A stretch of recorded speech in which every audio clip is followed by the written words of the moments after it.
As another one of my several running projects, I'm the city manager, Montreal city manager, for a group called Go Running Tours. If you ever want to have a fun running tour of the city of Montreal with either me or Liz, in fact, because she's rather a good tour guide, you can book one through the website of Go Running Tours. This, in fact, has a few similarities with our author today, Gavin Boyter, who used to take people on trail running tours through London. I don't know how you run trails through London, but he used to manage to do it. However, this is where our running similarities kind of end, because last weekend I ran in the Quebec Mega Trail 50k, and I managed to finish, but I was barely able to walk, never mind run at the end. Whereas he was able to take on a run across Europe, covering 8 countries and 3,398 kilometers. I think I might need some tips.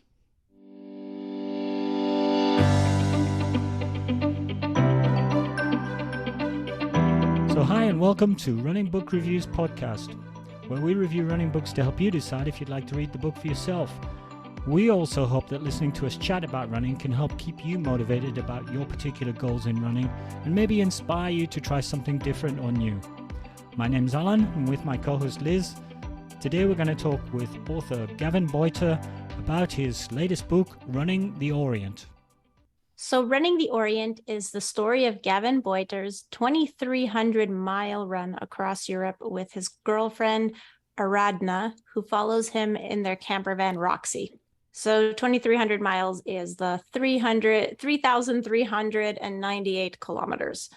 The Orient Express was a long-distance passenger train service created in 1883. It started in Paris and ended in Istanbul, and along the way stopped in Strasbourg, Munich, Vienna, Budapest, and Bucharest. Gavin's goal was to run the same route and stop at each of the station locations in the corresponding cities. Along the way, Gavin and Aradhna don't just have navigation challenges, but also endless chores that come with running and living out of a van, and some friction in their relationship also. About the author, so Gavin is a writer, director, and copywriter in addition to being a long-distance runner. Gavin has been running since his 30s, and Running the Orient is not his first ultra-running adventure. He previously ran from John O'Groats to Land's End, which is the longest straight line across Britain, joining the southwest to the northeast. Gavin's love of writing started very early in grade school when he wrote his first multi-part sci-fi story called Invasion of the Bloodspitters. That sounds interesting. He later completed a philosophy and English degree at Edinburgh University and an MA in film and TV drama in Sheffield. So welcome to the podcast, Gavin. Great to be here. So I hope I'm pronouncing all those places correctly, because Alan hasn't burst out laughing during my introduction, so it means that I think I got it right. I in particular, I like to get Liz to pronounce the English places. Yeah, I think you did a pretty good job. Maybe I should have got you to pronounce all the Hungarian places in the book, because I have no idea how half of them are pronounced. Yeah, actually, even in my head, I'm not sure I was pronouncing them right. It kind of like glazed over them. I was like, oh goodness. And sometimes they sounded a little similar. So I guess before we get into that part, maybe you can just tell us how you decided on this adventure and how you decided to write the book. Well, yeah, I'd like to say I decided, but it was almost decided for me, because the genesis for this one came when I was meeting, no doubt to listeners of your podcast, it'll need no introduction, but the great Dean Karnazes, who did a book launch in London, a very large bookstore in the centre of town. So I went along to get his latest book, which was the Sparta one. I think I've got it there. Oh yeah, The Road to Sparta. I wanted to get that signed, and I thought because he inspired me to do my first running adventure, the John O'Groats to Land's End one, I would also give him a copy of my book. So unfortunately, by the time I got my act together to get up in the signing queue, I was right at the back. So it was a very long wait, and Aradhna was sitting there on her phone and scheming, and she knew that I wanted to do another long distance run, and she knew that she would have inevitably to support me in this. So she was sitting there thinking, well, what would be something that he would love to do that I could cope with?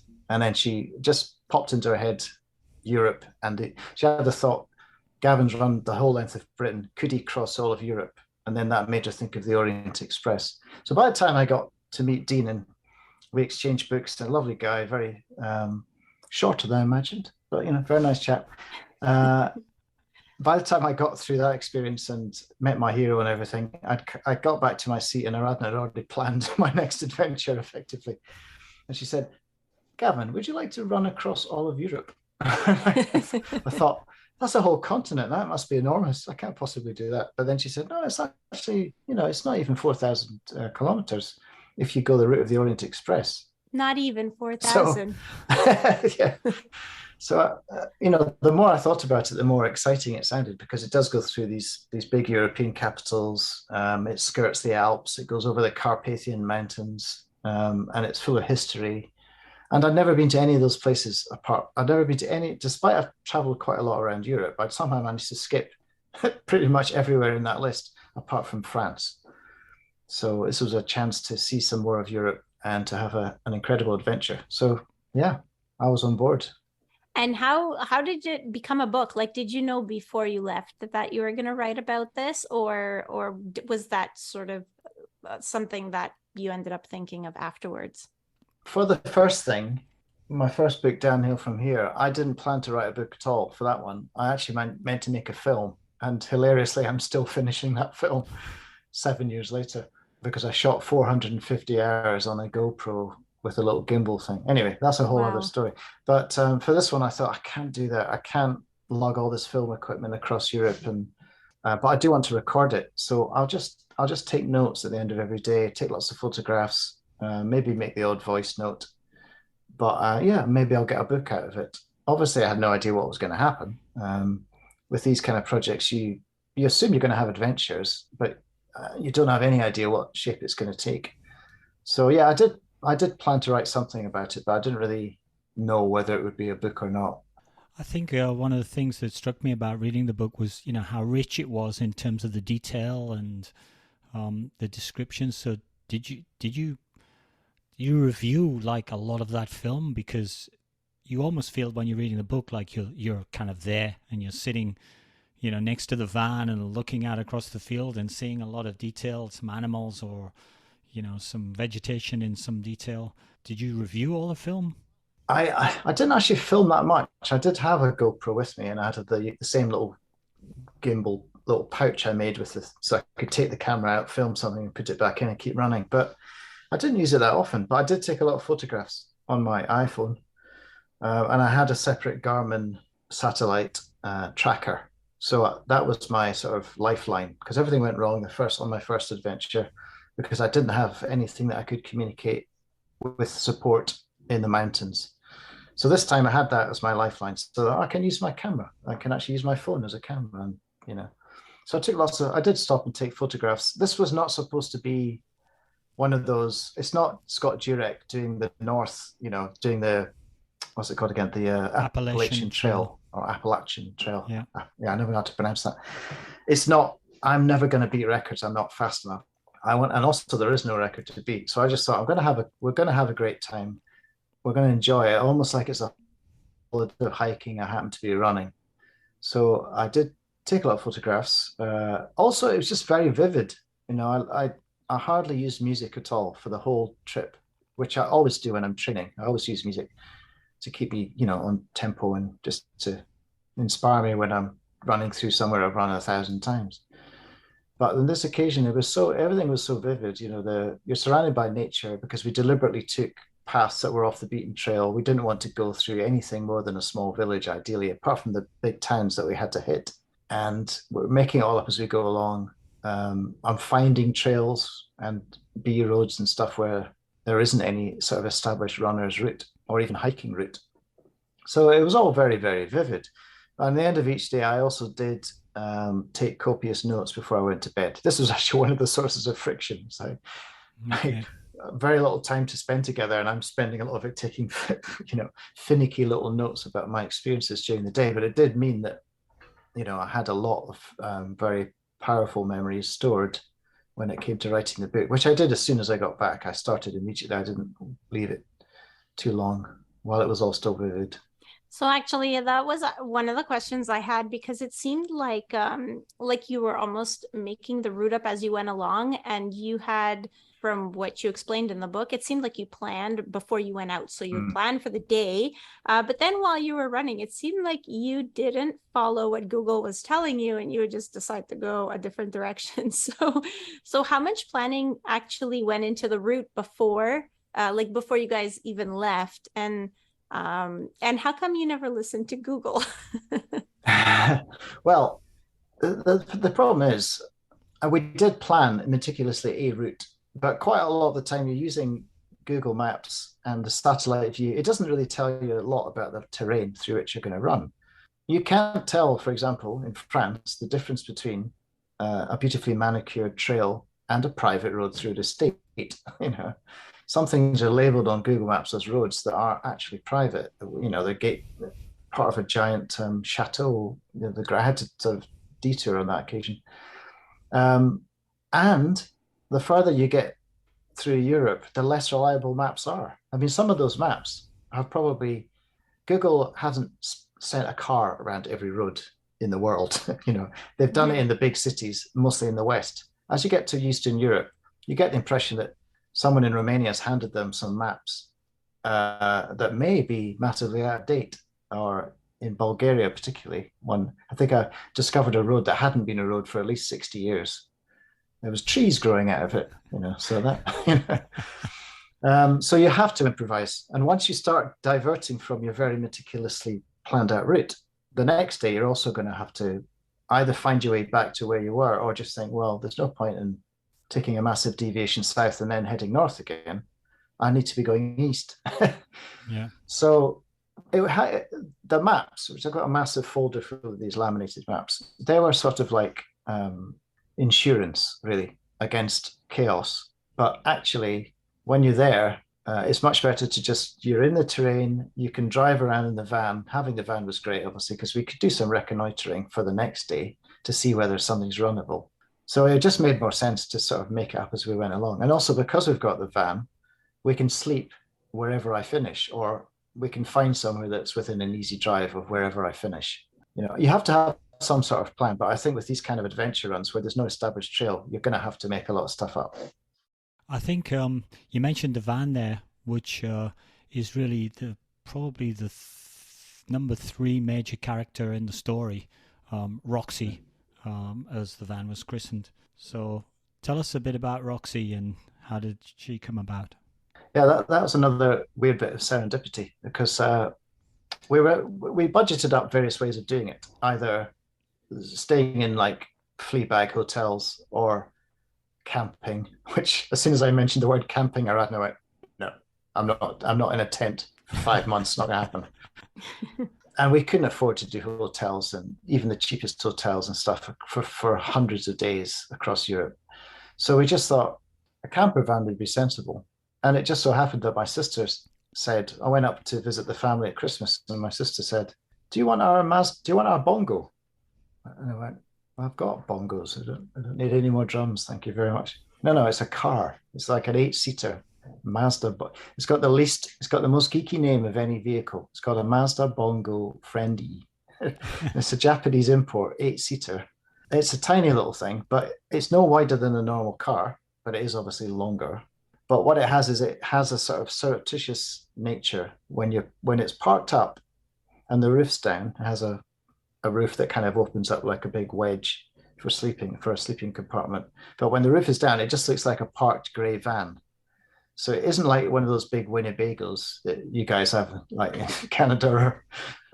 It's very subtle. You can park it by the side of a B road, and as long as you're not, making it obvious that you're staying overnight, you'll get away with it. So we bought this thing. I was skeptical at first because I thought it's not designed to be a camper van. It doesn't have any of the facilities you'd expect. All it has is some seats that can fold down to a kind of flat sleeping compartment. But we went on YouTube. Aradhna persuaded me that, again, on YouTube, she discovered all these people doing camper van conversions. And I'd never even heard of the concept of van life at this point, let alone that it was a massive movement. So we ripped out all the seats. We borrowed Aradhna's parents' massive driveway southwest London as a kind of work, and her father's infinite selection of weird tools, like a screwdriver that can screw around a corner, that kind of thing. And we basically set about learning how to convert a camper van, and that took about 4 months. I had to learn carpentry skills that I'd never had before. I remember getting very excited about the lap joint, which is just basically two bits of wood put together perpendicular to one another so that they're in the same plane. But when I discovered that, my mind was blown. Yeah, didn't you publish a picture of it or something in the book? It looks like I'm holding up a crucifix or something. Yeah, I'm getting a flashback now. Yeah, there's some stuff in the book about the construction. And it was a big learning curve, but you're basically going to live in this thing for months. And as it happened, part of the deal with Aradhna was that she was going to support me for this big, stressful adventure, we would have like a month and a half to come back from Istanbul back home. So we would sort of meander home through some other countries. So it was going to be 5 months. So if you're going to live in a van for 5 months, you need some amenities. Now, it's still very basic, but I did manage to put in a cooler box that sort of doubled as a fridge, a sink, water tank, wastewater, and cabinets, and a roll-out bed in the bottom. So you had a choice of sleeping downstairs or upstairs. Technically, it's a 2-story house, but without a bathroom. So I guess that's how Aradhna decided that it was okay. She was going to accompany you in this adventure. Yeah, it took a bit of persuading that my rather blocky basic design for the furniture was going to be necessary, but I said no, it's got to be bolted to the floor, bolted to the walls, and built to survive anything. And I was vindicated that it still looks pretty good, even all the wear and tear it's had. Do you guys still have that van? Like, did you keep it after the adventure was over, or Yeah, I still have Roxy. I will in fact be driving off to Wales this weekend to use her to do this really stupid race, a 24-hour run up Mount Snowdon, because I don't know how to punish myself enough. So yeah, she'll be my base of operations while I attempt to run up and down this mountain as many times as possible in the space of a day. So yeah, she's been through a lot. She's probably been on more, I don't know what you call them, in kind of low loaders, like a recovery. She's been on the back of more recovery vehicles than I dare to remember. But she's also been, done a good 10,000 miles in my possession and more, I'm sure. So you've got your van, you've got no toilet, but you've got a trowel or 2 trowels. So you're in business. Yeah. How did you budget? How did you know how long this thing was going to take? Because there's sort of an open-ended quotient to it. Did you have an open-ended time period, and did you have an open-ended wallet, or? No, we had limited resources, but I'd managed to secure. Let me get this right. I think I'd managed to secure a sabbatical from work. It wasn't paid, but I knew I had a job to go back to, and also we had some savings. We raised some sort of seed finance. We don't have any sponsors or anything because I'm not well known enough for that. But also we just whittled all the budget right down, saving on absolutely everything. I mean, the van cost us hardly any money. It costs less to buy and build by a substantial margin than it would to rent or buy such a thing and get it professionally done. And Aradhna, it does help to have a partner who's a producer of films and large-scale public events, because she's just very good at knowing how much things are going to cost and how long things are going to take. So she said, it'll take 110 days. And it took 112 days. Oh, wow. So, it's incredible. Yeah, which I don't know how she did that. Yeah, because at the beginning of the book somewhere, I remember reading that you had wanted to work your way up to like 48 kilometers a day. But you never actually did that. I don't think. I mean, because it sounded like you were doing more around like 35, which is a big deal when you have 2,300 miles to run. So all that time you basically thought it was going to take a certain amount of time, but Aradhna knew what it would really take. I'm always ridiculously overconfident in my abilities. I think I just didn't factor in the fatigue. It's hard to get the calories in, and you're still working a lot. When you live in a van, you're still working, you're still moving, you're stretching, you're pulling beds out, you're moving boxes around, you're doing all sorts of stuff. You're not relaxing. And also part of the deal was when we get to Munich and Vienna and amazing cities like that, I'm not just going to lie around moaning. We're going to go sightseeing. So actually probably did about 20,000 steps on the days off. And to be fair, maybe I could have got up earlier and started earlier and run longer, but that wasn't part of the deal. That wasn't the whole point of it, was to utterly exhaust myself. I wouldn't have been any use to Aradhna had I been just riven with fatigue every day. So actually I think I worked out, I averaged about 20, 21 miles over the whole thing. But what that meant is I didn't get a single injury, which is weird for me. Because on my previous one, where I ran about a marathon a day, I was constantly injured. My knees went. I had a big fleshy ridge around my ankle, the Johnny Grotztelands end. I was injured all the time.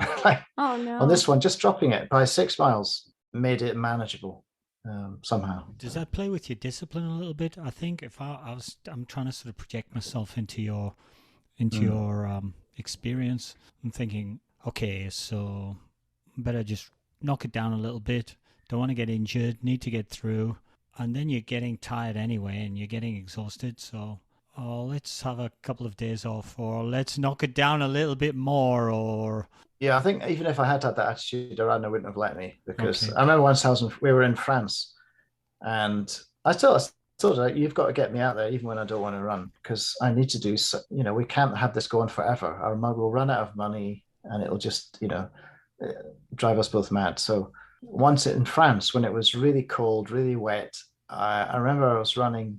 It was so cold and unpleasant that I started having pain in both my arms, which I never experienced before, like nerve pain, because they were exposed on the same running and they're not covered. And by the time I got it just got so bad. I think I'd run 15 miles. I had to stop and I had to hide in a bus shelter in this small town where everything was shut. There was no sign of any people there. It looked like a ghost town. And I phoned Aradhna. She arrived like 40 minutes later. She'd been off filling up the water tanks or doing some other massively important chore. And I just crawled into the roof compartment, lay down and started moaning about how tired I was and how wet and cold. And then out through this little hole, they have this little hole in the roof where you can pass drinks and things. And I get this little handful of sweets or something like that. Can't remember exactly what it was. Muffin, maybe. I start taking on sugar, much needed fuel. And then I get a hot cup of tea. And then Aradhna starts saying things like, oh, well, it's very early. Why don't you just do another 10K? Just warm up, change your clothes. You'll feel much better when you're out there. Think how good it will be when you finish. I start getting this little voice of conscience in my head. Yeah. So eventually I go out there. I'm very grumpy. Like, no, I won't do it.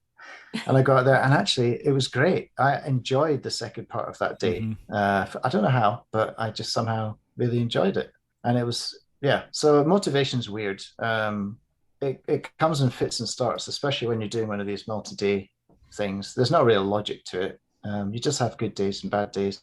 I did have a thing that I created, which I created a set of gears for myself. So I had like 0, 1, 2, 3, 4, and 0 is basically walking, which I tried not to do. And I did hardly at all, actually. Even on hills, I rarely walked, apart from the steepest bits of the steepest hills. And first gear was like a jog, but hardly lifting my feet off the ground and not having a bound step. And I found that annoying. So I tried to not do that.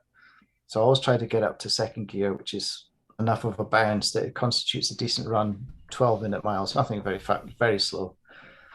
10 to 12-minute miles was probably what I was averaging for most of it. So it's not fast running, but you can do that for an hour. Once your body is used to it, you can do that for days and days and days. I think it definitely, ultimately. So you just mentioned motivation, and one of the things that seems to demotivate you is like just being in a flat road for too long, because it seemed like every time for me, from my perspective, I was like, oh, every time the route was really nice, you would be sort of like wishing that it wasn't so flat or straight or long or well populated, I guess. And then you'd would end up taking some kind of like a little off-road that you would see that was like heading to the mountains or something. What is it about the trails and the mountains that motivate you more than the road? Because in some cases, the trails ended up not being much of a trail. Like it seemed like you'd take a trail and it would just kind of peter out into not much of anything. And you'd end up in the middle of a field and you'd have to you would never turn back. So that was also kind of a funny thing, is you would never backtrack. You would just end up going through the fields. So I don't know what keeps you motivated in that instance. I think it partly comes from growing up in Edinburgh in Scotland and London, and being an adult in London, where there is no straight lines. We don't have grids. All our towns and cities are ancient. We don't have grid systems. Everything's a hill, and there's lots of green space. And I'm just not used to running along very long flat roads where I can see the horizon like miles away. And also, if I'm not being distracted by lovely trees or butterflies or trying to find a route where I won't fall over or crossing a river, if I don't have those distractions, I've got too much time to get into my own headspace where I'm just thinking about pain and fatigue and hunger and how long I've got to run today and all those sort of other things. Negative, and it gets into a negative spiral. And I keep thinking, well, I volunteered for this. I'm doing this because I'm supposed to enjoy it. So I don't need to come all the way across Europe to run along a motorway or freeway. So yeah, I took any excuse to get off road where possible. And there's quite a lot of, probably with a lot more research, it would be possible to find an almost entirely off-road route from Paris to Istanbul. But yeah, it's a challenge. You are going to have those days where, especially in Hungary, the Great Flat Plain, what's it called? The Great Plain is called the Great Plain for a reason. It's just deadly flat and dusty and hot. I guess the other thing would be language. It's okay when you're going across France and Germany because either you know a little bit, if you're English, you know a little bit of those languages, or you can find somebody who speaks English. But actually, once you get into Eastern Europe, you're going into very different foreign language country through Slovakia, Hungary, Bulgaria, Romania, places like that. Did you have language difficulties, or were you always able to find somebody who spoke enough of what you needed? There's a surprising amount of people who can speak English all over the world, especially in Europe. And you can convey a lot with hand signals and mime. If all you're looking for is somewhere to buy food or somewhere to park, we have a lot of non-verbal communication that we don't even realize we're doing half the time. So we did rely on a bit of that. Romanian, weirdly enough, is one of the 6 Romance languages. So it's actually got a lot in common with Italian. So you can kind of understand bits of Romanian. Bulgarian, no, because it's a Cyrillic language. Sort of, where did Bulgarian come from? It's kind of quite like Russian or something. And it's amazing. You cross the border and it totally changes. Hungarian is baffling. All the words are like 1,000 syllables long. I don't know how to pronounce any of it. Got me into trouble a few times because the place names were like Magyar Hegyes and Magyar Hegyes, or those pronunciations are completely wrong, but they look very similar. They change by one letter. And if I send Aradhna to one village and I'm running in another direction, that's no use. I think I actually read in the book that you went to one village where there was another village called exactly the same thing, quite nearby. Yeah, I think so. I don't know. Maybe they had an argument one day and split up into 2 separate villages, but neither of them could agree on who was going to get custody of the name or something like that. So during this adventure, Aradhna was supposed to have her own little project as well. So it wasn't like just the run. She was also going to try and interview some people that you guys met along the way. But with the language issues, or I don't know, the language differences in some of the Eastern European countries, did she ever manage to get enough interviews for her project? It fell a little bit by the wayside, I think. And I think that started making her feel a bit sad that she'd had these creative aspirations that weren't really going to work out. That actually sort of came to a head a little bit in Germany, where she'd found this amazing couple. It was like one guy, German guy, spoke perfect English, and his wife, who was from Thailand, and they had a food van together, and he was paddleboarding when Aradhna spotted him. And they made a loose arrangement to meet later on, and she would interview both of them. And it was about, the whole film was going to be about the concept of home. So obviously it's relevant to us, it's relevant to that couple, and particularly the woman from Thailand. So, but unfortunately, when we got to the van, it was far too late. They'd obviously left, and it wasn't going to happen. We couldn't find them, so it wasn't. So it was a bit depressing. So we walked down to this lovely lake. The sun was setting. There was a beautiful fiery sunset, and we're sitting on this bench. And I'm trying to reassure Aradhna that it's all going to be all right. Don't worry about it. Things will work out. They always do. And just in that moment, this German woman walks from this little cottage, and she just walks down to the side of this lake, which is very quiet, tiny little village. And she walks, takes her shoes and socks off, and just walks into the lake and paddles around. And we get talking. And then she invites us to join her and her husband in this little house. And we end up in this weird situation. We're having lovely German food and wine, and listening to Hawaiian slack key guitar, which is something she's into, having trained as a masseurs in Hawaii. This is Cornelia. And we just have this really lovely little, Cornelia and Winfried. We have this really nice little sort of encounter with this couple out of nowhere. And that was also supposed to be part of the plan, that we would inevitably meet people along the way.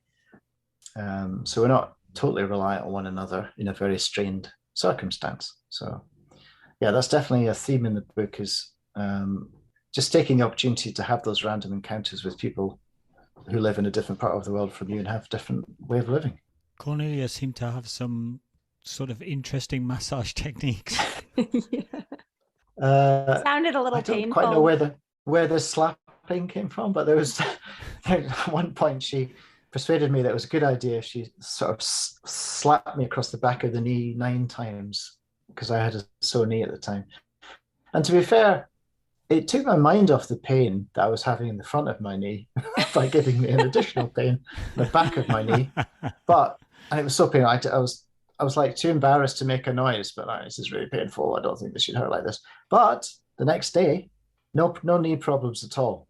Well, that's interesting. I don't know whether it was like, it was like she was traumatizing like stretching and flexing the tendons, like I might do with extreme stretching, but doing it for me with a hand. The whip. I don't know what kind of crazy German technique this is, but a lot of deep tissue massage is very painful. So that's true. Yeah, like the trigger point type of massage is painful.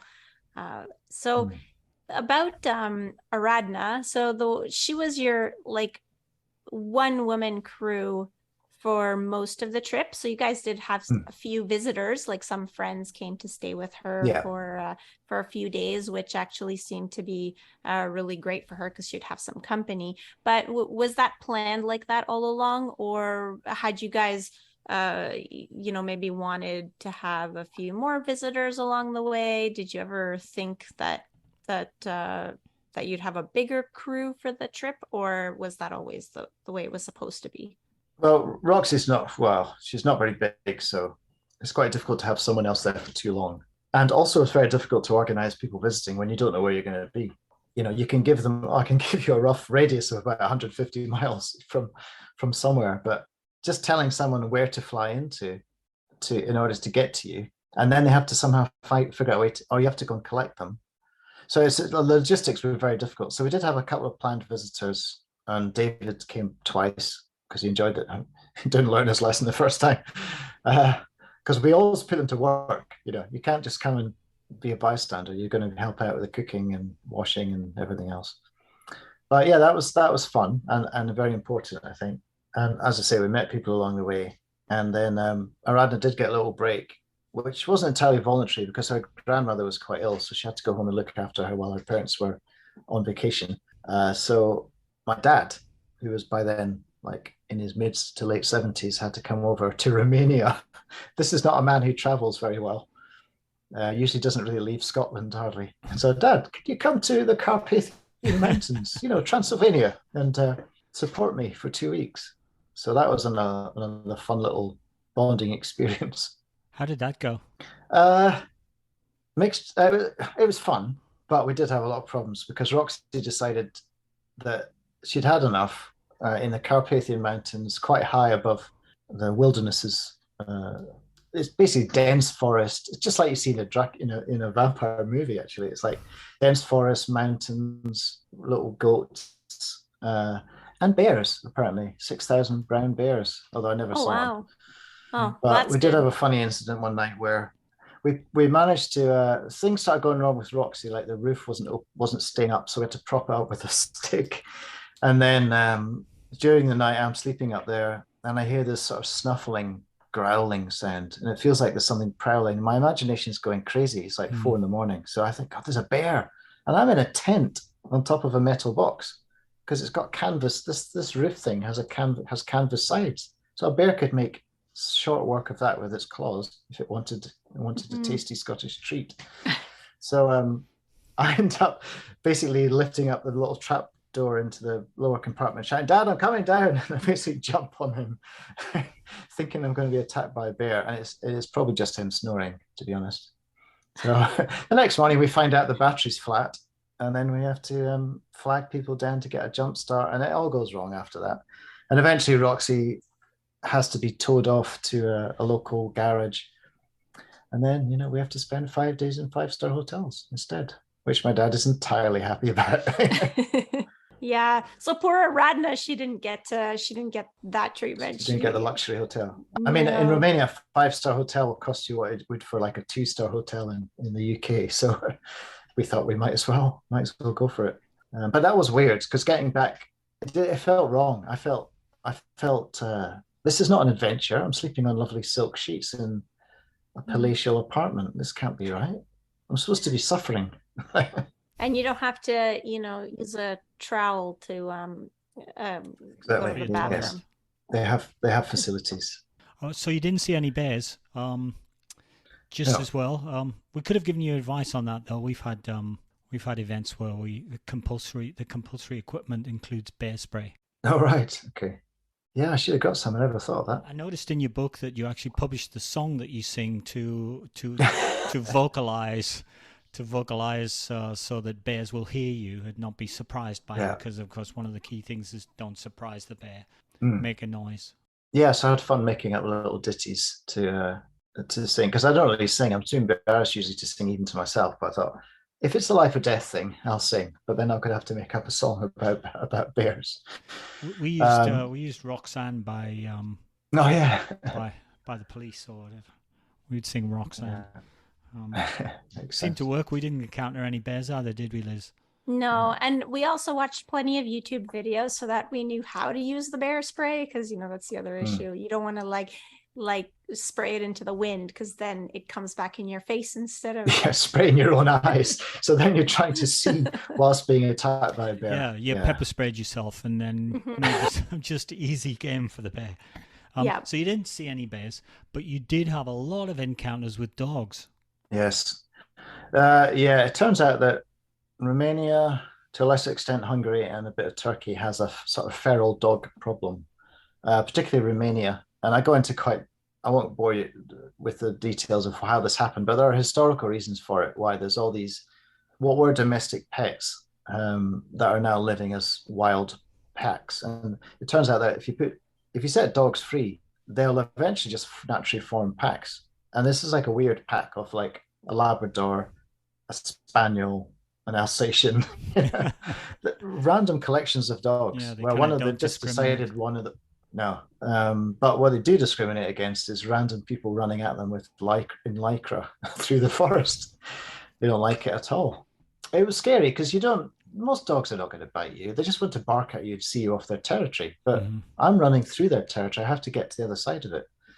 So locals would tell me, why don't you have a stick? You're in the countryside. You don't have a stick. Like, why do I need a stick? Well, you need a stick to brandish at the dogs. And the other thing you can do, if you're on a road, a bunch of dogs come at you barking, you just bend down and start scooping pebbles up. You don't even need to pick them up because sadly, the dogs are obviously used to having stones thrown at them to fend them off. So they think they're going to have stones thrown at them and they run away. But there were some scary moments where I thought, this time I'm going to get bitten and how am I going to get a tetanus, or anti-rabies shot in the middle of the Carpathian Mountains. One day I had 12 separate incidents. I think it was it 9 incidents with 12 dogs? I can't remember. I was counting and I lost count of the number of dogs that were pursuing me Wow. at various points. But I like dogs. And ironically, my parents have a Romanian rescue dog, a Oh, dog wow. that was found from Okay. obtained from a charity that repatriates dogs. So, and she's lovely. Maya's the sweetest animal you'd ever meet. So I have a lot of sympathy, and I didn't want to hurt them or anything. I just don't want to be, You just don't want to mauled be by a bitten. pack of animals. Yeah. Yeah.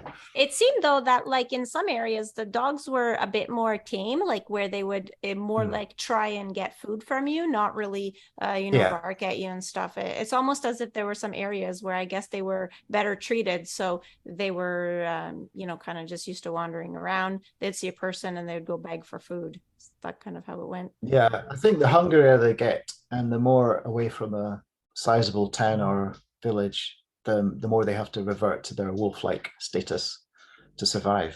And they just form packs for protection. Yeah. And you did come across a herd of wild boar. Yeah, that was scary actually, because I'd never seen a wild boar or anything else in Bulgaria. On the same day that I sort of completely lost my way and tried to follow a road that hadn't existed for 60 odd years, had massive bites out of it. It was really amazing. I mean, it looked stunning, this wood, but it was very remote. And I finally get to beyond this end of this road that isn't a road and find a trail again. And I think, right, I'm heading the right direction. I'm going to come out onto an actual proper designated road and Roxy can come and meet me. But on the way there, I hear this. I don't think I hear. I think I see them first of all. I see these black shapes. I thought, what are they? Are they cows or something? Like buffalo or something? No, they're boars. They're giant, 8 or 9 feet long or something. Wow. And big, massive shoulders and tusks. And fortunately, on the other side of a little hedgerow, then I'm running one way and they're going the other way on like a parallel path or something. So I didn't actually encounter them face to face, because that's terrifying. And the more I read about wild boar, if it's bad enough to meet one of them, but 6 or 7, you better get up a tree as quickly as possible, basically. Yeah, I guess you were lucky because they were heading somewhere else.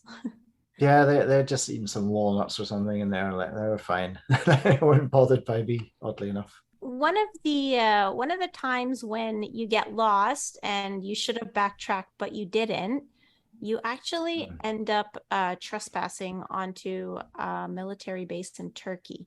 And I was like really scared for you when I was reading that part, because they had guns and it's a military base in Turkey. It's worse than that, because it was actually the day of the presidential election, which I didn't realize. We weren't really paying attention to the news because we've got lots of other things in our minds. This was the first day the country had a supposedly democratic election. Quite how democratic is up to debate, but very tense day in Turkey, and probably not the day you're going to run across a fallen down fence into a Turkish military base and encounter 2 teenagers with semi-automatic rifles looking the other way.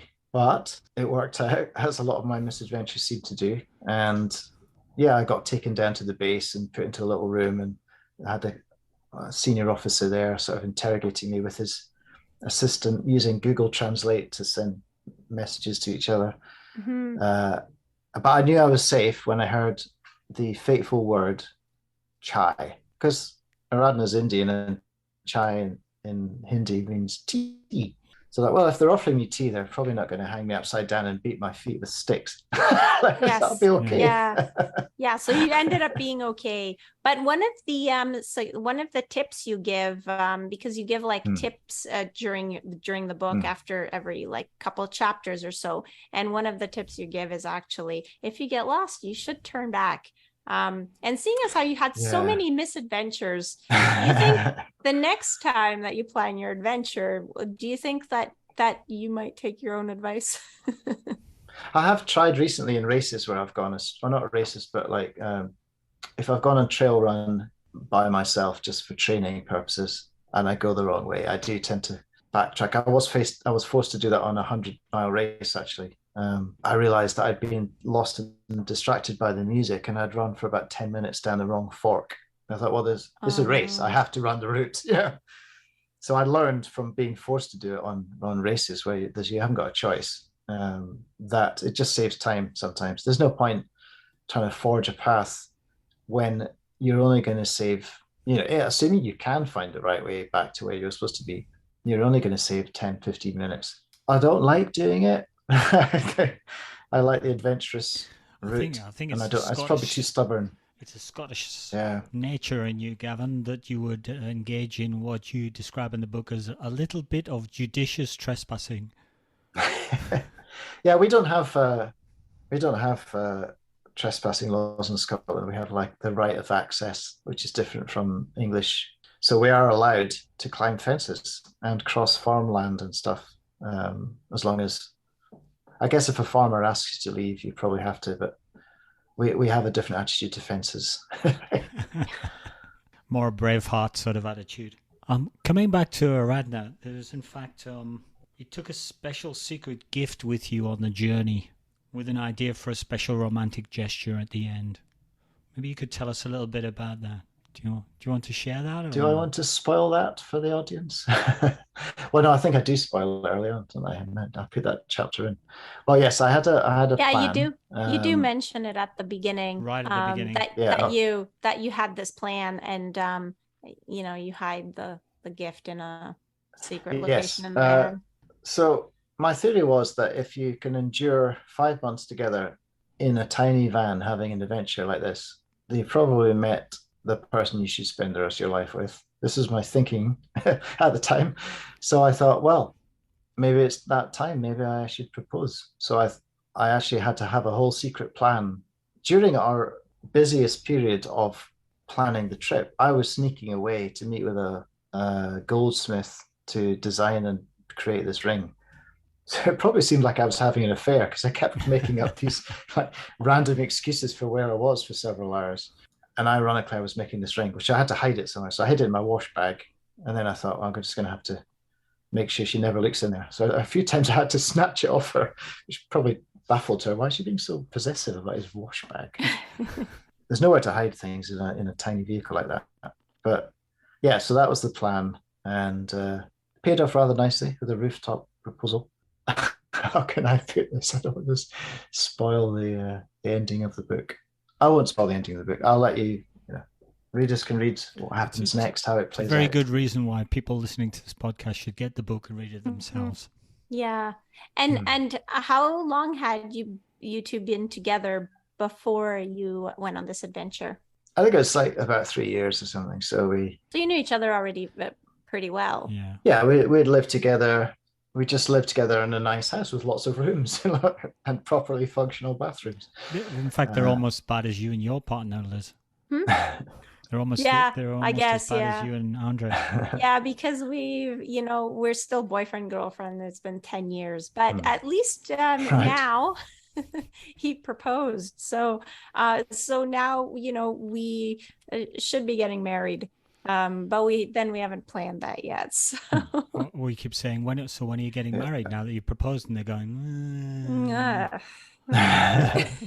Well, save yourself the trouble. Just have the proposal and an engagement party, and then just don't do it. The thing is, like, people only get married once, so like you never have. Well, actually, that's not true. Some people get married more than once, but but the first time you're getting married, you have no experience in planning a wedding. So just like the idea that you're gonna have to plan a wedding and you don't really know anything about planning a wedding, so it makes it kind of like, I guess putting it off means at least you're not doing it wrong.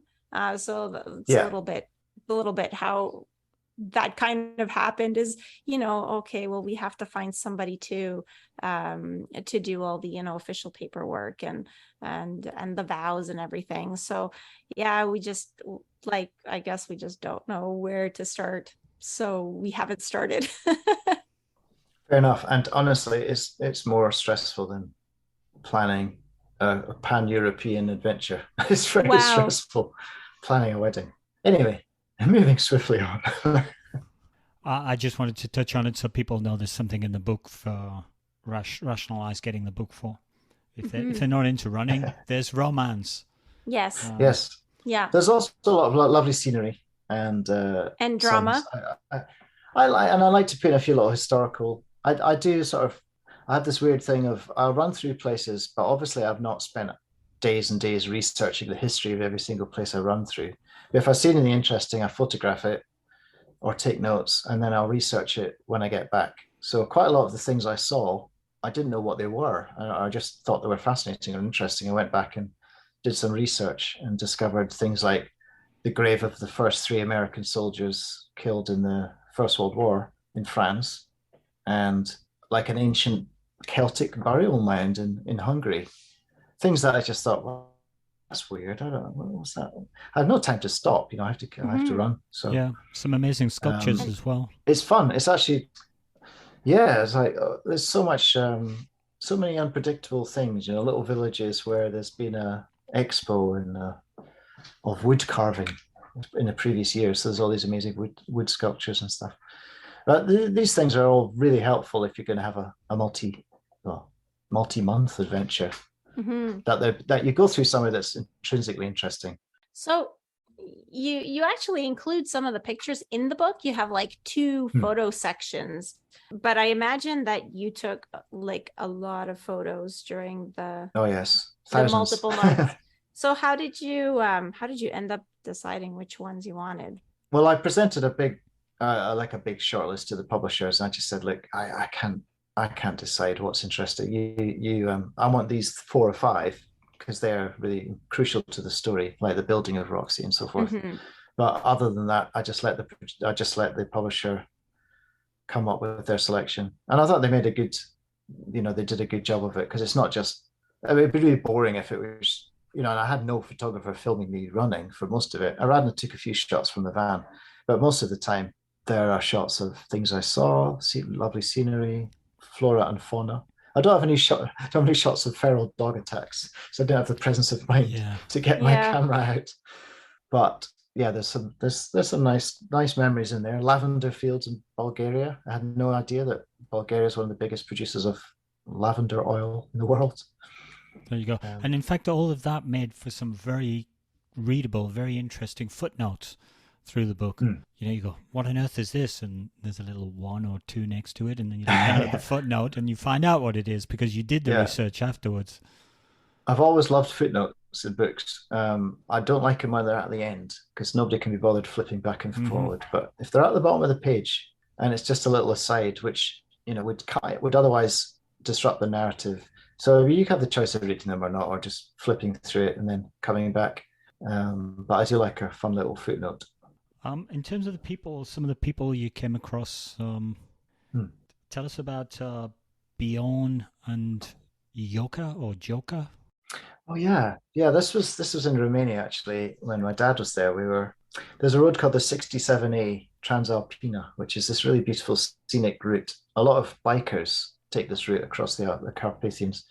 I had planned originally to run across a ridge or something, but a local guy in a camping shop said, yeah, it's going to be full of snow now and you'll probably die, so don't do that. So that was enough to discourage you. So I thought, yeah, probably don't want to do that. So I ran up the road, but it was a beautiful road, really, really scenic, very steep in places, and quite near the top, there was a lovely little glade, which seemed to be a natural camping spot. So we parked Roxy in there, and then we noticed there was another couple had appeared with a tent, and weirdly enough, 4 dogs. Was it 4? No, 3 dogs, and a sort of weird cart thing, like it was like a dog sleigh but with wheels. And it turned out that this was I think, are they Dutch? I'm getting confused. I think they might be Dutch. Anyway, they had traveled across, something like 17 countries, and they've been keeping a blog about their experiences. And they didn't really have a purpose. They were just exploring and living in a tent and walking with these dogs. And they're just like a fascinating couple who, like me, had a sort of weirdly alternative way of living. So that was nice, just to sort of encounter someone else who's living out of in their case, a tent and a wheeled conveyance. They're probably still out there somewhere, onto country number 50 or something. But they might have finally had to go back to their jobs. But I think they had an interesting job. They were trainers, I think, for, what do they call them? Support animals like dogs. Not dogs for the blind, but sort of what they call them, emotional support animals or something like that. So they lived with dogs. That was their life, really. So it was nice to see some dogs that were friendly. Fantastic. Yeah. And the other character that struck in my mind was did you term it in the chapter indefatigable hacky? Yeah. This was quite near the end of the trip. We're actually on the outskirts of Istanbul. It's all getting very exciting, and we found this funny little place to park that was near this tiny strip of road between two of the bits of the bay of something unpronounceable I can't possibly say. And we're all these fishermen fish. So we were there overnight. In the morning, this very expensive looking car kind of parks up, and it's sitting there with its engine on. And I immediately thought, we're in trouble. That must be the police. We weren't supposed to camp here last night. We're in trouble. I'm halfway through shaving. I think I shaved half my face. And then Aradhna says, there's a guy walking over. I say, oh, okay. So I come down to meet him, and he turns out to be this incredibly Labrador-like, buoyant, happy-go-lucky character who happens to own a nearby garage, like what do you call it, gas station. And he's suddenly, like, we tell him what we're doing, and he's really excited, and he's trying out his English because he really wants to speak more fluent English, and he invites us back to his garage, and we meet his father, who's like 80 or something, and then we we end up going out to see a local football team that he's an executive on. He's on the board of this little football team. He's quite a character. He's full of energy. He keeps giving us things. Keeps giving us water and stuff. And then we end up going and having dinner with him and his family in this really lovely sort of suburban part of Istanbul by the sea. It's really weird because you do come to trust people on an adventure like this, but even Hacky pushed the boundaries of me thinking, you can't be this nice. You can't be this interested in helping us. What do you want? There must be something. There's a sales pitch coming. But no, he's just really friendly, happy-go-lucky guy. We actually met up with him in London a few months later when he came to visit. Yeah, it's just, I got a pair of shoes from him, like trainers to wear when I wasn't running, which were really comfortable because he'd only worn them once or something. Oh, wow. So I mean, that was 2 days before the end of it. So we actually spent something like the night before the final day of the run. He had a house in town. He's quite wealthy, I think. He had a house in town, a little apartment, and he just said, you can have the spare room, just stay there overnight. So we did, which felt weird the next day. So I've just spent a really nice night sleeping on a proper bed, and now I've got my last 15 miles to run through the city, which was really busy, bustling, full of history. Istanbul's an amazing place.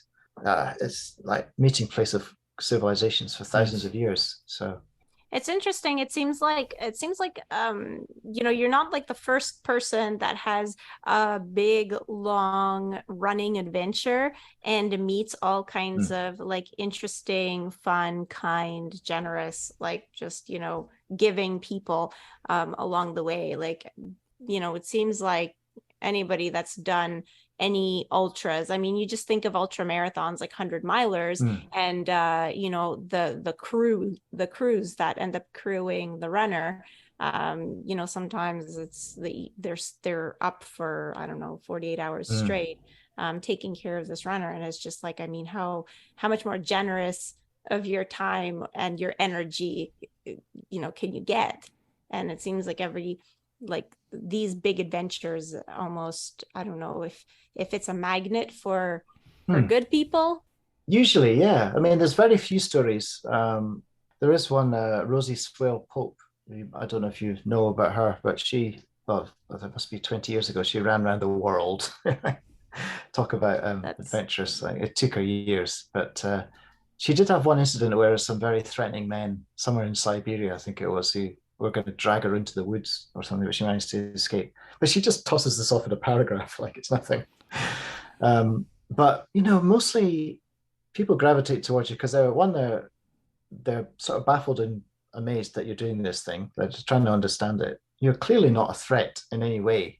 You don't want anything other than a nice, quiet place to stop and there's somewhere to wash, really. And they're just interested, and people generally are helpful. It makes you more optimistic, I think, about human nature, especially in these divided times, to meet so many people who just seem to want to help in any way they can. Yeah, Restores your absolutely. faith in humanity. Maybe we should make everybody, all politicians, go on multi-stage runs before they can qualify to be in charge of government. Yeah, before you get to run the country, you have to run the country. Ah, That Even sounds if like it's a great Canada. idea. Yes. Yeah. So at least our politicians would be very fit. Yeah, I think Justin would probably manage a decent cross-country run, probably. He seems a fit chap. Yeah, I think he is a runner, or he was a runner at least when he was running for office. That there's a title. There's a title that hasn't been taken yet. You know, every almost as you'll know from all reading all these running books, pretty much running any title. common phrase with running in it has been used. But running for office, but it has to be a politician that writes that writes that. Good. Well, I mean, we'd gladly interview them once they write the book. Well, if you hear the podcast and you're a politician, you can take it. No rights attached. Yep. Go for it.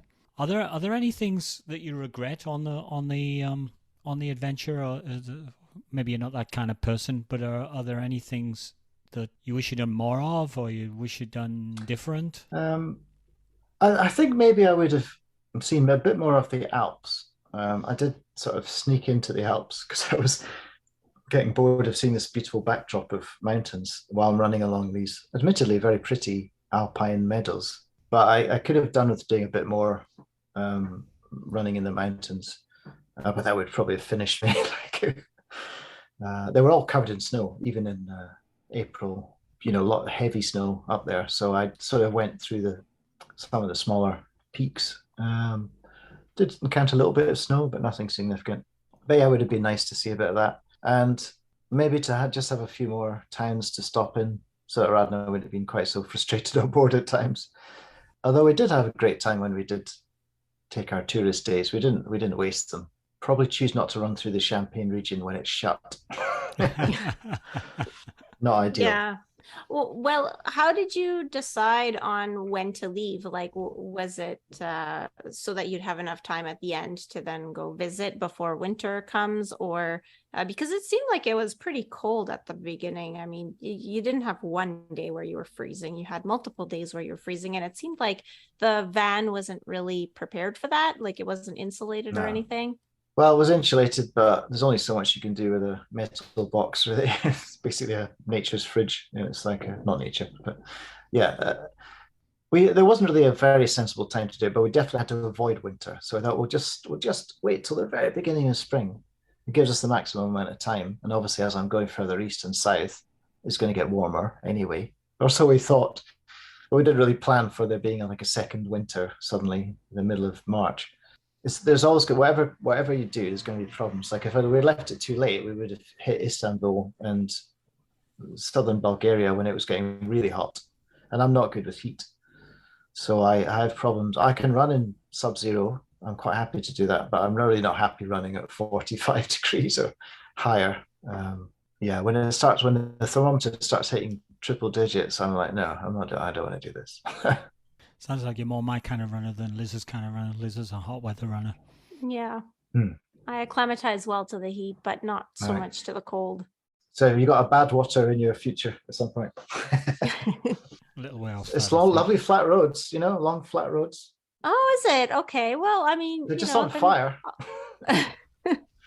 Is that the one where it's so hot that the runners run on the white line of the road because their shoes are melting? Oh, okay. You ever heard about that one?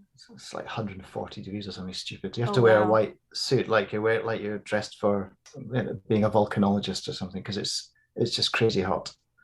And they have to it's like compulsory. You have to have support in a van with a certain number of people.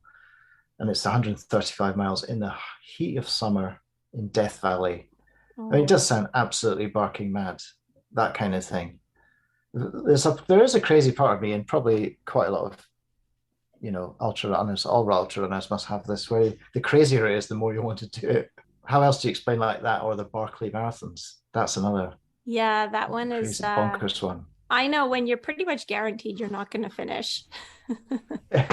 Yeah, they have whole years or slates of years where nobody finishes. Yep. And you have people that come back, We actually have a one of our friends that has done the mini Barclay, or is that what it's called? The mini Barclay? The Barclay Fall Classic. Yeah. So, right. and he's done it more than once at this point. Wow. I think he's gone twice. That's almost trivial compared to the Barclay marathons. In fact, most things are Yeah. almost trivial compared to that. Yeah.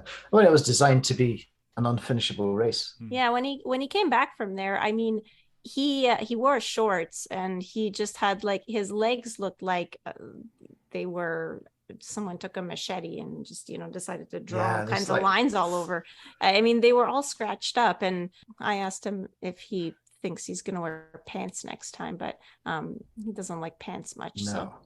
So Just take the thorns, please. I'll have the thorns instead of the You had constraints. to solve a lot of problems while you were on your, and I guess it's the same with most adventures, but certainly ones lasting 112 days, that lots of things are going to happen that you can't predict and you don't know. And you have to go in sort of open-minded with respect to, well, I'm going to expect some things to go wrong. I don't know what they are, and I'll have to deal with them, and I don't know how I'm going to do it, but I will. And I guess you go in like that to begin with, but when reality hits, that must grind you down. Did you ever get to a point where you think, well, there's too many issues here? Or were you always of a mind, it's just a question of time and effort and we'll get through? I'm mostly quite optimistic and or naive about my own ability to survive all sorts of things. And Aradhna was a natural problem solver. My dad's probably the one who was most likely to go, no, this is crazy. Why are you doing this? Especially as, if anyone reads my first book, you'll see that there's good reason for that. I won't spoil it, but I do have a near-death experience in that one. Okay.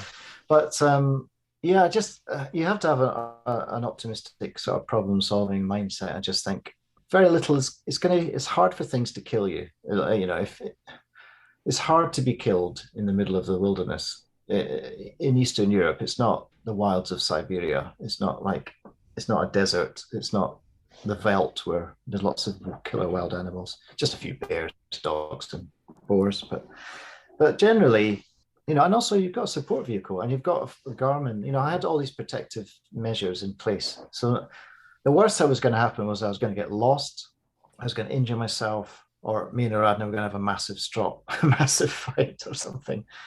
To a certain extent, all of those things happened, but not really catastrophically at any point. Yeah, you just there's always maybe not every day, but every few days there would be like not a dark night of the soul, but like a moment where the weakness of will is creeping in, and I just think, I don't want to do this. I'm not enjoying it. This is just suffering. And why am I doing this? But then I would remind myself the greater goal. I would think forward to a lovely meal or a shower or something. I say shower, but a bucket bath, or some pleasurable, or we were going to meet and walk around a little village together, or something nice is happening in the future. I just have to get there. And if I have to hobble or shuffle or whatever, I'll definitely get there. That's the mindset you have to bear in mind. Yeah, it's voluntary. No one's forcing you to do it. It's not a punishment. It's not a forced march across Europe or anything. It's not like at the end of the Second World War when people had to walk home from far-flung countries. So this is your second adventure book. So do you have something else on the horizon that you're looking at? I do have another book which I might self-publish because it's a little bit less sensational. Because during lockdown, like many people, I had to think of how on earth to keep myself busy. So I ended up, and I'd actually, typical timing, given up a job. And okay, I won't say any more than that. But basically, I found myself at a loose end, and I thought, I've got to do something. So I just thought, I can't leave the country. There's no travel. So I'm just going to drive around Britain and Roxy, and I'm going to go on all these little runs. And I'm going to try new things and make a game out of running. Mm-hmm. So I did everything. I hadn't done a 5K park run. Park run's a big phenomenon over here. I don't know if you have it over there, but yeah, thousands of people every Saturday do these runs. And I'm not a morning person and not a short distance runner. I thought I'm going to try it anyway. So I did a park run in the rain, and it was really good fun. And I did a 100-mile race, which is like my third of those, and that was intense. And then I did some weird things like running between every London Underground station on one particular line and trying to write the word hope using Strava. on my phone. Oh, I've Yes. seen people do that. That kind of Yeah. thing. Yeah, I Yeah. tried to draw. It sort of worked. So I had all these little mini adventures. So this third book is just a series of these little mini adventures, quite funny in places, all sorts of, as usual, it's me. I get lost. The van breaks down. All sorts of things happen, but it's not a big epic. So It's a rather than much be more one domestic. big adventure, it's like a whole series of little adventure Yeah, chapters. like 50, and I turned 50, and it's like 50 adventures in my 50th year.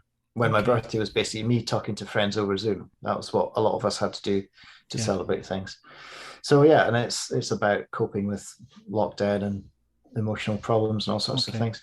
So that's coming out. But then also, I have a distant dream that I don't know if you know, but recently in the last few years, hikers managed to join up all the bits on the Patagonian Trail, Great Patagonian Trail or something.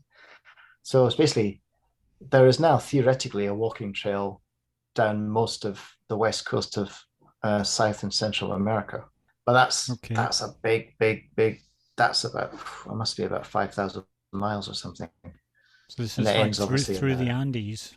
yeah, yeah. And the problem is, some of the countries may or may not be experiencing a conflict. There might be drug gangs, there might be extremes of altitude and weather, and there will definitely be vast amounts of wilderness. So if I ever get a chance to do that, that's going to be the most extreme. And I would do that self-supported with a tent because I'm stupid. Why not? Sounds like your kind of adventure. It does. Yeah. So that's something like that I'd like to do. And I don't know if you wanna say a few things about your last book, because it seems like it might be a bit of a similar type adventure, although probably a little more tame. That's kind of What the one I'm just about to publish. Oh, it's going to be called just for the hell of it, 50 running adventures from 5K to 100 miles. And I think I'm going to bring that out in the autumn. I'm currently getting some very nice, very helpful fellow running writers to read it and hopefully write nice things for the spine. It's all marketing, you have to do this. Look out for that. But it'll be splashed all over social media, no doubt. I noticed your Running the Orient book had a little word from Paul Tonkinson on the front of it. Yes, you had him on your show. He's. I hope to run with him. Actually, I meant to run with him for this book as a way of saying thanks. I wanted to be on their podcast, but he was injured, so I ended up running with Rob Deering.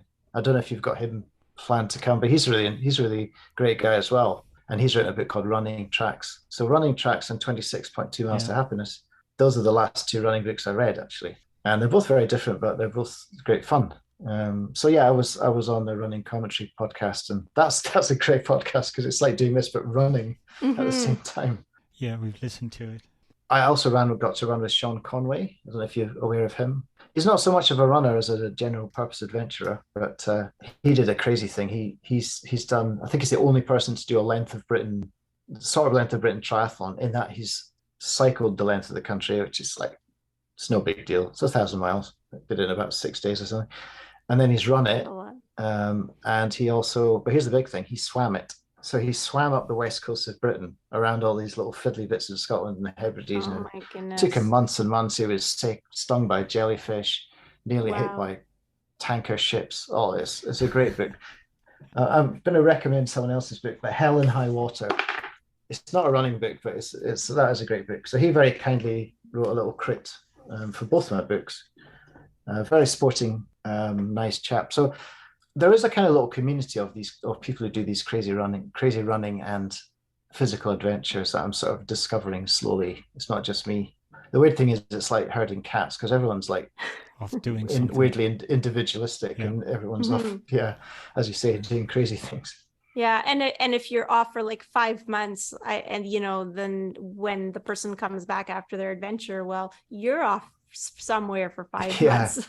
Trying to coincide is a challenge. Yeah, but I deliberately I made a point of meeting Sean Conway because he'd been so helpful and inspiring. He was doing this thing, running 15 marathons in 15 days, one in each of the national parks in Britain. So I joined him on his 13th. Thought he'll be nice and tired by then. He won't be running very fast. And there was about 20 of us actually joined him, and we all formed this little friendly unit running through Wales, a beautiful part of Wales. But typically for me, I managed to turn up 15 minutes late, having got lost in Roxy. So I had to find them first of all. So I'm running around the countryside trying to find everyone else. And then at the end, I thought, because I ended up running 6 miles less than everyone else, because I had to find a mountain where they'd run over it and then join them there. I had to do another 6 miles, and then I got lost again. So yeah, there's a continual theme of getting lost and then unlost in most of my work. But getting lost is fun. That's what you have to understand. Getting lost is part of the pleasure of adventure. If you don't get lost, you're not doing it right. One of the pleasures that I have doing these podcasts with you kind of guys is the things that come up in conversation. Like we were saying to you, oh, how about talking to us on Saturday? And you're saying, oh, no, I'm running up and down Snowdon as many times as I can in 24 hours. I remember trying to contact Nick Butter to talk to him about his book about running the world. He said, oh, I can't talk to you. I'm running around the perimeter of Britain at the moment. You know, like, as you do. Who are these people? You know, they don't say, oh, I've got to go and see my aunt, or, you know, I've got dinner with my wife or something. No. But I have to say, I'm minorly compared to these people. I have a normal life and normal constraints most of the time. Every few years, I have to do something bonkers. And maybe once or twice a year, I have to do a crazy long race as well, just because why not?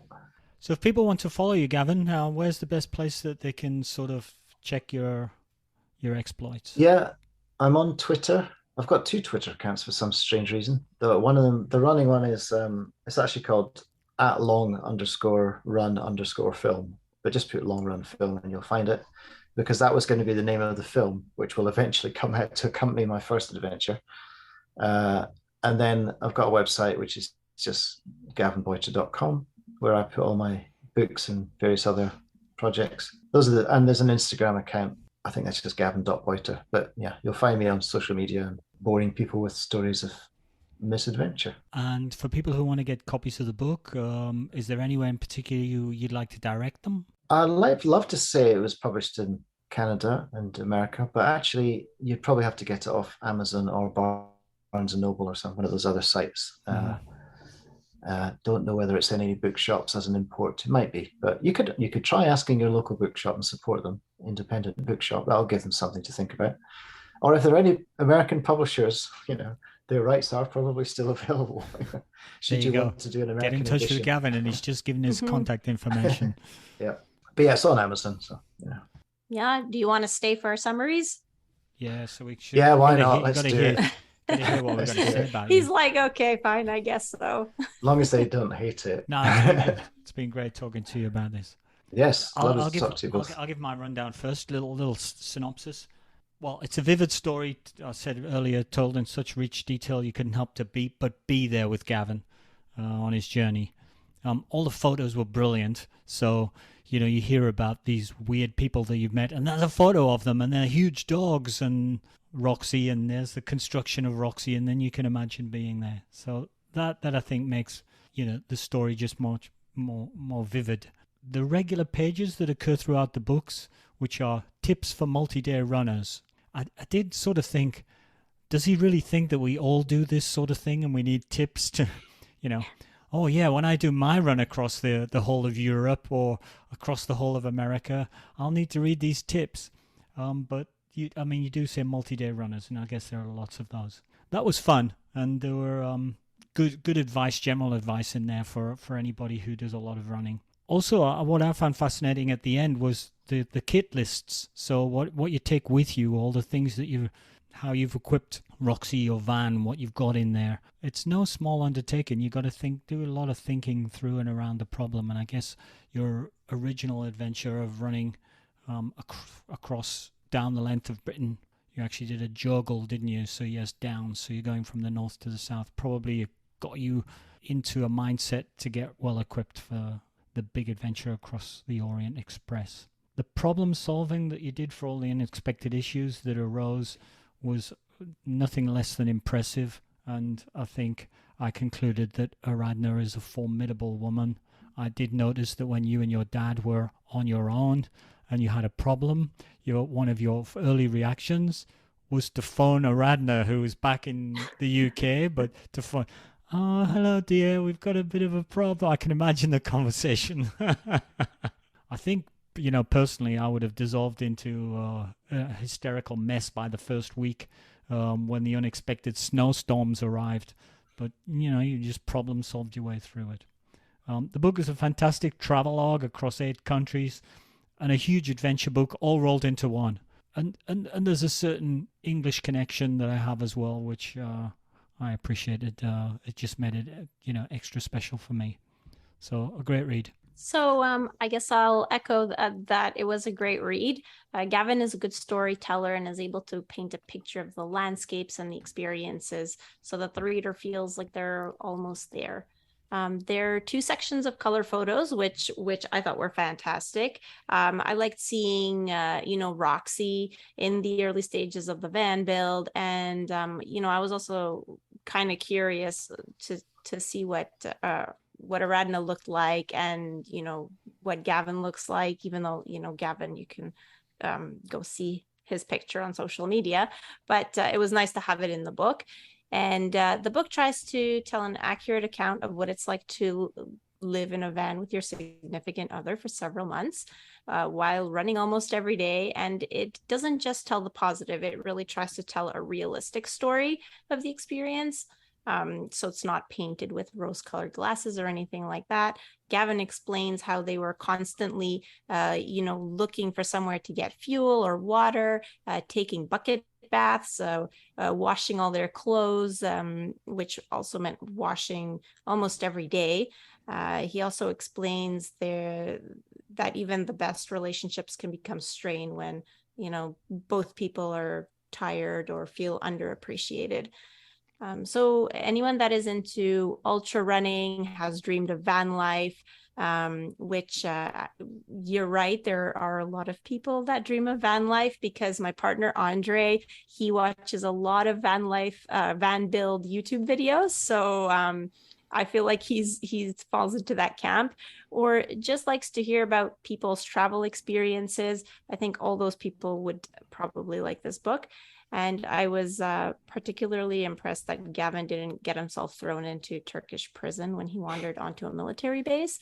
And I'm impressed by the number of times that he got lost in the woods or a field and still managed to find Aradhna and Roxy at the end of the day. I think he probably has some good either communication or navigation skills to make that happen. So overall, a really good read. Thank you. Cheers, Gavin. We'll look forward to your next book, and we'll wish you success running up and down Snowdon in your near future. Thanks. If Roxy doesn't let me down and strand me somewhere in Wales, which could happen. Well, it seems like so far so good. I mean, she's still going Fingers strong. crossed. Yep, absolutely. So thank you for listening to another episode of Running Book Reviews. Big thanks to Gavin for providing us with copies of the book and for spending a lot of time with us today. If you'd like to leave us some feedback of how we can improve the podcast, or want to suggest a book that you'd like us to review in a future episode, please leave us a comment on social media. We are Running Book Reviews on Facebook and Instagram, and on Twitter we are reviews_running. Please also follow us on social media to find out about new episodes as they're released, or you can just subscribe to the podcast on your favorite streaming platform. Oh, we are also on Buy Me a Coffee. I'm always forgetting to mention that. If you'd like to help us cover our expenses, just show your appreciation, you can find us by going to the general Buy Me a Coffee website and searching the creators list for Running Book Reviews. That's all from us for now. Bye for now. Bye. Bye.